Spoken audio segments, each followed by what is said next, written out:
Well, welcome. Father Estock here. Father Dominic. Father Rosser. And we are, for the next episode of Weekly Word, we're looking at the 25th Sunday in Ordinary Time. And unusually, we are focused in on the second reading, the New Testament epistle. Is it to Timothy? First letter to Timothy, yeah.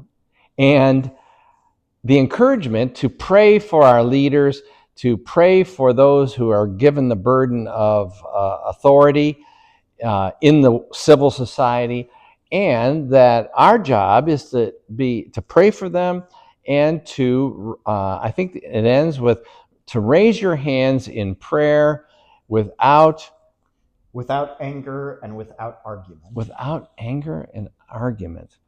So, we are thinking about the terrible division in our country and the terrible explosions of violence that we have seen based on a political spectrum, if you will. I would say since for sure for 2020, from 2020 until the terrible shooting in Minnesota and then the assassination of this Charlie Kirk. So maybe some of you don't know who Charlie Kirk is, but ask anybody who's under the age of 30, which of course we have two prime examples right here, and they will tell you about the impact that this young man, 31 years of age himself, and a young father, has how the impact he has had on believing, in Christian people and in their politics and in life, and how devastated so many young people are over his death. And so the conversation has just been exploding. So and obviously this situation is not totally out of the blue. We know that there's been so much animosity in our culture and in politics that have been ramping up maybe over the past 10 years, it seems. And I think it's tempting for us to buy into it, to buy into the anger and animosity, to point at people and say, those people, they're the problem. And when we buy into this mindset, like, oh, well, my people there's nothing wrong with those people are ruining our country. Then in addition to that, thinking that, well, if you disagree with me politically, then that's the worst thing you could ever do. And so there's a lot of problems with this, very negative political sphere. So I think we need to combat that by being more understanding, trying to understand and see the good in the other side, and also recognizing that politics is not God. And so if somebody disagrees with us politically, we could say, oh, well, maybe we have a different idea of taxes, or maybe some societal views possibly. But that doesn't mean that this person is and this side is is the devil. All of us Americans, I think, want to make for a good country, and so we need to understand and love and put politics into perspective. Mm-hmm.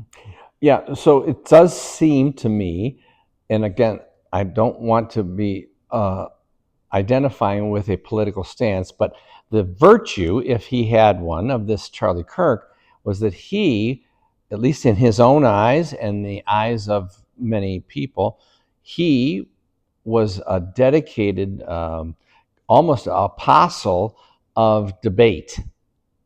And so he was trying to promote, now to the irritation of some, so I'm admitting that, but he was trying to reclaim language, that we should be able to speak to one another and to try out our ideas on one another without naming our words as violence.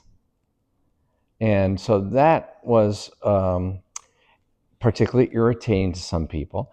A lot of people didn't like his words. That's fine. But so this idea of being able to separate words from ideas, and then to associate the fact that ideas lead to choices, and choices lead to actions, you know. And so I do think reclaiming the ability to love and respect our neighbor, and then to talk to our neighbor. I think he's best known for saying, when people stop talking, violence starts growing. Mm. And so you might say, well, I would never go and shoot somebody. That's not the violence that we have a problem with. We have the hatred or anger and argument that St. Paul is talking about in the letter to Timothy. I think that is the misnomer here, is that I have to be able to share my thoughts with you and you with me, and to do so in loving respect, even if we disagree. And so I think obviously Jesus was a fan of this. And I think obviously St. Paul was a fan of this.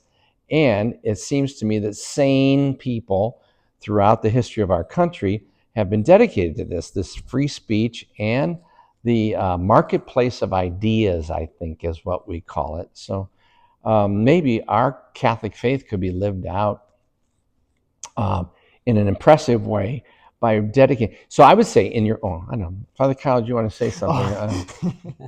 I mean, yeah, exactly what we've been saying. It's not about, you know, there's in many ways there's always going to be differences in political opinion, in opinion, in all these areas of life, and it's a matter of being comfortable with the uncomfortable in many ways, finding comfort in, you know, the fact that we're never all gonna agree on everything, and but we have to work together as a nation, as communities, as families, and we have to be able to put our differences aside for the greater good, for the betterment of everyone else, for a just society, for loving relationships, and without anger, without argument, as St. Paul tells us, and to be able to do that in a reasonable way, in a way that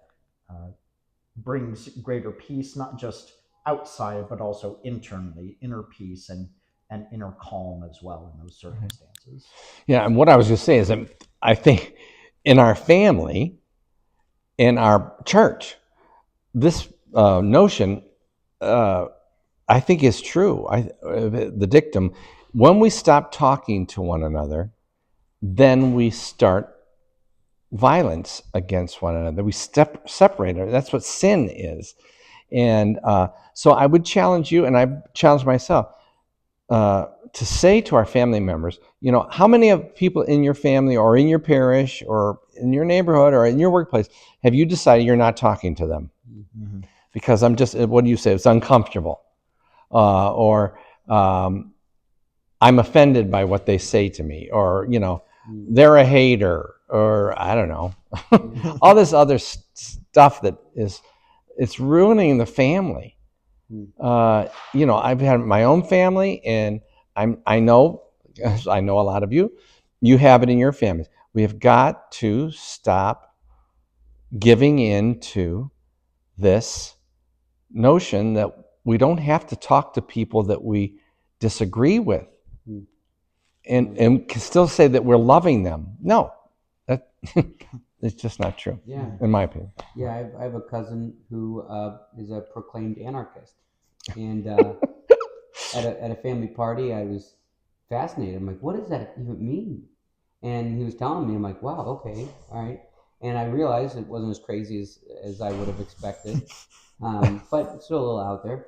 And my uncle comes in, oh, we're not going to talk about politics. I was like, I was actually enjoying that, because I wasn't telling him that he's stupid, and he wasn't telling me that I'm stupid. And so, so it was a good sign of dialogue, and that's, you know, something that we could all work towards. Right. Yeah, we cannot desire to exterminate the other. It's just not. No, it's not getting us anywhere. So, all right. Well, let's pray. Let's pray without argument, and let's pray without anger, and let's see if we can't be liberated to love. I think that's what the Lord's calling us to. So, Absolutely. peace. Peace.